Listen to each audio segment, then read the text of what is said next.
only the voice of the sea pounding against the cliffs. Was no one alive in there? He studied the overturned car, listening for a desperate and anguished cry, and wondering what he was going to do about it, wondering how a poor, simple tomcat was going to render any kind of useful assistance.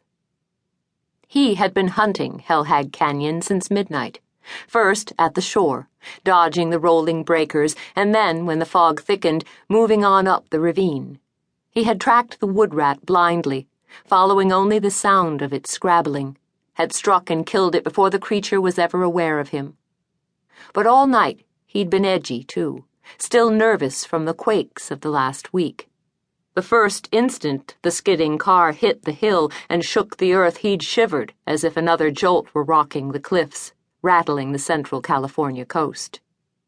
The original temblor, 2 days earlier, at 5.2 on the Richter scale, had sent the more timid human residents of Molena Point fleeing from their cottages, to creep back hours later hauling out mattresses and camp stoves and setting up housekeeping in their gardens.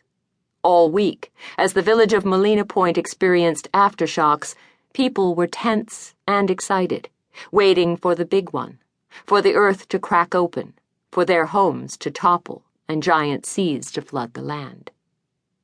Well, it was only an earthquake, a natural, God-given part of life. A cat might be wary, but a cat didn't lose perspective. Humans, on the other hand, were hopelessly amusing.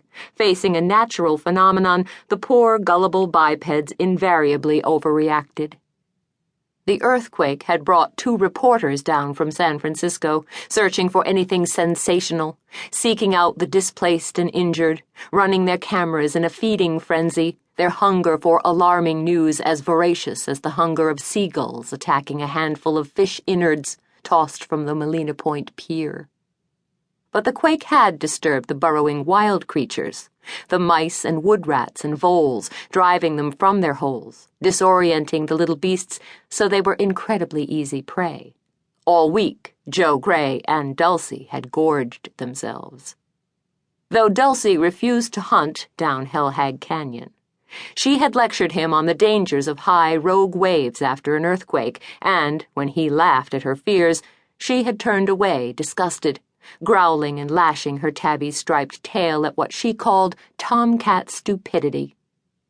Still listening for a cry of help from within the overturned car, Joe could hear only the drip, drip of gasoline, or maybe radiator water. Tensely he circled the vehicle, ears low, body rigid, ready to spring away if the hulking wreck toppled or exploded. The broken, fallen saplings that lay tangled across the wreck's greasy, exposed underside half covered the drive shaft and one bent wheel. He found the source of the dripping sound.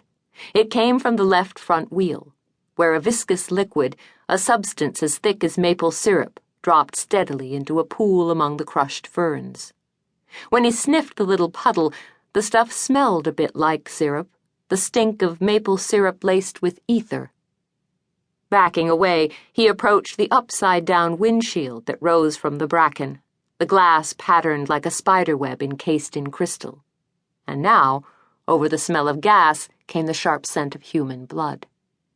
Behind the glass, he could see the driver, white and still, his contorted body wrapped around the steering wheel and impaled by a twisted strip of metal, his head jammed down into the concavity of the roof. There was no way this guy could be alive. Not with his chest pierced through and the amount of blood pooling out. The passenger seat had come loose and lay across him. He hugged it firmly in a rictus of pain and death. The victim's Levi-clad backside was jammed against the shattered side window, an edge of broken glass pressed against the billfold that budged in his hip pocket. The wallet had probably prevented a sharp cut across the buttocks, not that this fellow would have felt it. There was no passenger, no one else in the car. The young man had died alone. He was maybe 30, Joe thought. The victim's pale blue eyes stared at some entity that no one among the living would ever see. His brown hair was neatly trimmed, a better haircut than Joe's housemate Clyde would ever spring for. The dead man's blood-stained shirt and torn camel hair sport coat looked expensive.